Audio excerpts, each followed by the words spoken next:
आप सभी को सुंदर शरद पूर्णिमा की बहुत बहुत बधाई हो। बाबा विश्वनाथ की कृपा आप पर सदा बनी रहे। आ गया शरद पूर्णिमा की रात्रि। बड़े से बड़ी बीमारियां, बड़े से बड़े रोग, बड़े से बड़े बड़े कष्ट इस शरद पूर्णिमा की रात्रि को छूट जाते हैं। दमे की बीमारी, श्वास की बीमारी, अनिद्रा की बीमारी, रात्रि को जगना, ये सारी बीमारियां शरद पूर्णिमा की रात्रि को अगर व्यक्ति अपने जीवन को सुखमय बनाए, अपने जीवन को आनंदमय बनाए तो सब छूट सकते हैं। शरद पूर्णिमा की रात्रि को पीपल के पत्ते 5 लेकर उसके ऊपर खीर डालकर रात्रि को खा लेने से महाराज दमे की बीमारी, श्वास की बीमारी रुक जाती है। वो बीमारी बढ़ती नहीं है, उससे कष्ट नहीं होता। जिन बच्चों के नेत्र कमजोर होते हैं, रोशनी कमजोर होती है, शरद पूर्णिमा के दिन रात्रि को 12 बजे भगवान चंद्रदेव का दर्शन कराइए। 5 से 7 मिनट तक नयन मिलाएं चंद्रदेव के साथ और बाद में एक पीपल के पत्ते पर खीर जो चंद्र के नीचे रखी हुई है उसी खीर को चटा दीजिए। फिर चंद्र का दर्शन कराओ, फिर खीर को चटा दीजिए। महाराज नयन की ज्योति बढ़ती है। नींद नहीं आती तो निंद्रा देवी प्रवेश करती है, निंद्रा अच्छी आती है, आनंदित होता है। महाराज जिस व्यक्ति के शरीर में गांठ पड़ जाती हो, शरीर काला पड़ जाता हो, चट्टे पड़ जाते हो या दांत खाज खुजली हो जाता हो, उसके लिए भी शरद पूर्णिमा की रात्रि को 12 बजे महाराज भगवान चंद्रदेव के लिए 21 दिए जलाए जाते हैं। उस 21 दिए की कालोच एक थाली में इकट्ठी करी जाती है।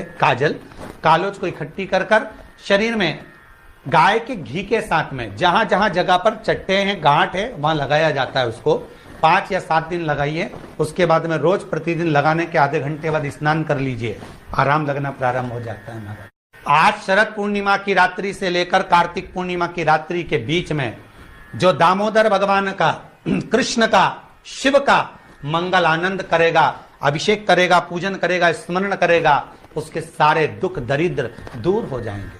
रात्रि को आप बड़े प्रेम से खीर बनाओ, चंद्रदेव की साक्षी में रखो, भोग लगाओ भगवान श्री हरि को।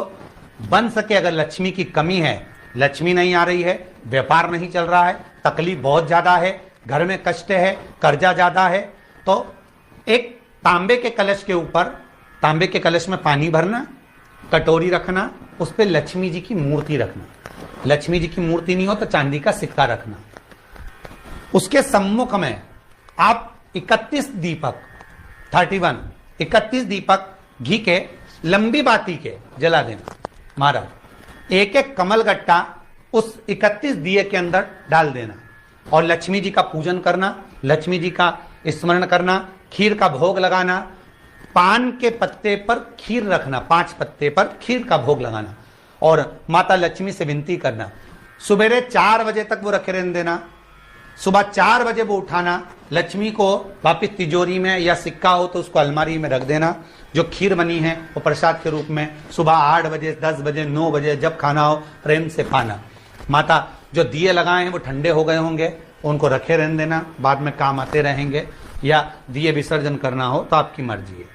पर वो मट्टी के दिए लगेंगे, आटे के दिए नहीं लगेंगे, मट्टी के दीप लगाना है आपको। 31 घी के दिए लगाना है। लक्ष्मी जी का पूजन करो, कंकु, चावल, हल्दी, मोली से, सब तरह से। शरद पूर्णिमा की रात्रि को सुख मिलेगा, आनंद मिलेगा, लक्ष्मी की वृद्धि होगी, कार्य सिद्धि होगी। दूसरा क्रम, अगर कार्तिक पूर्णिमा हो, शरद पूर्णिमा हो, ये दोनों पूर्णिमा पर शरद पूर्णिमा के दिन आप शाम को प्रदोष काल के समय 4:30 बजे से 6 बजे के बीच में 1 लोटा पानी, उसमें 5 बेलपत्र रखकर, एक कमलगट्टा डालकर भगवान चंद्रेश्वर महादेव के नाम से भगवान शंकर को चढ़ा दीजिए। आपकी जो कामना हो वो कामना कर कर चढ़ाएं, विनती करें चंद्रेश्वर महादेव को और निवेदन करें कि हमारा ये कार्य सफल हो। केवल शरद पूर्णिमा के दिन चढ़ाइए, कार्तिक पूर्णिमा तक क्या फल मिलता है हमको जरूर बताइए। भी शरद पूर्णिमा की रात्रि को और कार्तिक पूर्णिमा की रात्रि को गर्भवती नारी अपनी नाभि पर यदि चंद्र की दृष्टि पड़वा लेती है तो बच्चा विकलांग पैदा नहीं होता है। गर्भ से जो बालक होगा श्रेष्ठ होगा, विद्वान होगा, चतुर होगा पढ़ने में होशियार होगा, क्योंकि ये चंद्र की किरणें जब समुद्र में उछाल ला सकती हैं तो आपके जीवन में भी तरक्की ला सकती है, उछाल ला सकती है। शरद पूर्णिमा से कार्तिक पूर्णिमा के बीच में प्रयास करना। दुकान नहीं चल रही हो, व्यापार नहीं हो रहा हो, तकलीफें बहुत ज्यादा हो, घर में क्लेश जाता हो, अशांति ज्यादा हो, पैसे नहीं आ रहे हो, 1 रुपया कमा रहे 100 रुपये खर्च हो रहा, बहुत टेंशन है, तो शरद पूर्णिमा से कार्तिक पूर्णिमा तक एक हल्दी और कुंकू ये थोड़ा सा मंदिर में लेकर जाइए। हल्दी और कुंकू जरा जरा सा ले जाओ, अशोक सुंदरी वाली जगह पर पहले शंकर जी पे जल चढ़ा दो, अशोक सुंदरी वाली जगह पे जल चढ़ा दो, और वह हल्दी और कुंकू की एक एक बिंदी अशोक सुंदरी वाली जगह पर अपनी कामना कर कर लगा कर आओ। उसी में से वो हाथ जो तुम्हारा गीला है कंकु हल्दी का, वही हाथ लाओ, घर में प्रवेश करते समय अपनी देहली पर थोड़ा सा लगा दीजिए।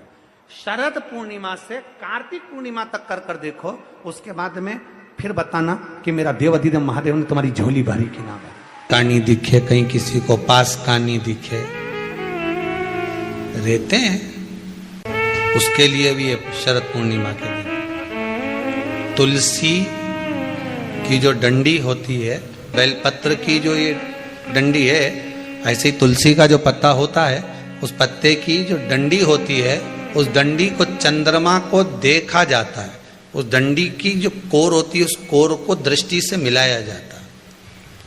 शरद पूर्णिमा की रात्रि ठीक 12 बजे आप चंद्रमा की, जैसे चंद्रमा का भाग, उस चंद्रमा के भाग को आप उस डंडी के भाग से निहारने का प्रयास करिए। महाराज घर में आइए, घी का दिया लगाइए, उस घी के दीप को लगाने के बाद पूर्णिमा के दिन उस पर एक प्लेट थोड़ी तिरछी कर रख दो, जिससे उसकी कालोच, काई की, उस दीप की, घी के दीप की कालोच उस प्लेट पर आ जाए। थोड़ी सी कालोच ले लीजिए, 5-10 मिनट में आ जाएगी। उसको गाय के घी में मिलाकर आंखों में सुरमा लगाकर रात्रि को सो जाइए। 3 दिन बाद आप महसूस करेंगे कि नेत्र की ज्योति बढ़ना प्रारंभ हो रही है। पूर्णिमा का जो चंद्र है वो विशाल का है, और उस चंद्र की पूर्णता में हमारी अभिलाषाएं भी पूर्ण हो। अब पूर्णिमा के व्रत में आपने कई बार किताब पढ़ी होगी पूर्णिमा की, या आपने व्रत किया होगा, या पूर्णिमा का व्रत आप धारण करे होगे, तो उसमें पूजन कौन से भगवान की होती? पूर्णिमा के व्रत में केले के खंभ लगाकर पूर्णिमा का जो उद्यापन होता है, पूर्णिमा की जो पूजन होती है, उस पूजन में शंकर और पार्वती की पूजन की जाती है। शंकर और पार्वती का पूजन क्यों करा जाता है पूर्णिमा के व्रत में? क्योंकि शिव और माता पार्वती ही केवल एक ऐसे हैं जिन्होंने अपूर्ण लक्ष्मी को भी पूर्ण बना दिया था। किसको पूर्ण बनाया है? लक्ष्मी। शरद पूर्णिमा के दिन अगर आप शंकर भगवान को 1 लोटा पानी अगर शिव को समर्पित कर रहे हो, श्वेत पुष्प को रखकर शंकर जी के ऊपर सफेद फूल को चढ़ाकर अगर 1 लोटा जल भी, एक पात्र जल भी शंकर को समर्पित कर रहे हो, तो ये लक्ष्मी के लिए ही तो कर रहे हो। और कौन सी लक्ष्मी? पूर्ण लक्ष्मी। पूर्ण लक्ष्मी। आपको पहले भी कथा में कहा, एक बार भगवान विष्णु के सामने लक्ष्मी मैया ने बहुत तेज स्वर में कह दिया था, नारायण, दुनिया के लोग आपका नाम जपते हैं, दुनिया के लोग नारायण नारायण कहते हैं, दुनिया के लोग आपका भजन करते हैं, पर सत्य मायने में कहूं ना तो मेरे बिना दुनिया के लोगों की नहीं चल सकती। शरीर में रोग है, बीमारी है, काया बेकार हो रही है, तो सीधी सीधी बात शिव महापुराण की कथा कहती है, सुंदर आनंद में श्रवण कर कर आप अपने जीवन को, ये पूर्णिमा शिव महापुराण की कथा कहती है, शरद पूर्णिमा आ रही है, कुछ नहीं करना, पीपल का एक पत्ता, उस पत्ते पर थोड़ा सा चावल, थोड़ा सा चावल, पूर्णिमा की रात्रि को अपने हाथ में लेकर, अपने नयनों से लगाकर, शरीर पर से स्वयं उतार कर उसको दरवाजे के पास रख दीजिए पूर्णिमा की रात्रि को पूर्ण होने पर उस चावल को दूसरे दिन सूंघ कर बहते हुए पानी में डाल दीजिए। महाराज कितने भी रोग से ग्रसित हो गए, पीपल का एक पत्ता 52,000 ब्राह्मण की साक्षी कराता है। महाराज बहुत ध्यान देना, पीपल के वृक्ष में स्वयं नारायण का, मेरे कृष्ण का वास है। स्वयं भगवान गीता के अंतर्गत कहते हैं कि मैं पीपल का वृक्ष हूं। 6 पत्ती का बेलपत्र मिलता है तो उसको नंदी पर पहले समर्पित कर फिर शिव के द्वार पर शंकर भगवान पर समर्पित किया जाता है। सत्यम शिवम सुंदरम चैनल को सब्सक्राइब करें। चावल का दाना चढ़ाकर उस बेलपत्री को लाया जाता है, बरकत स्थान पर रखा जाता है। 3 पत्ती का जो बेलपत्र का वृक्ष है उसमें 4 पत्ती मिलना चाहिए। 3 पत्ती के बेलपत्र के वृक्ष में 6 पत्ती मिलना चाहिए। 3 पत्ती के बेलपत्र के वृक्ष में 8 पत्ती मिलना चाहिए। मूल वो है, कई लोग कहते हैं 6 पत्ती का बेल का वृक्ष हमने लगा लिया, उसमें 6 पत्ती लगे, वो बात अलग है।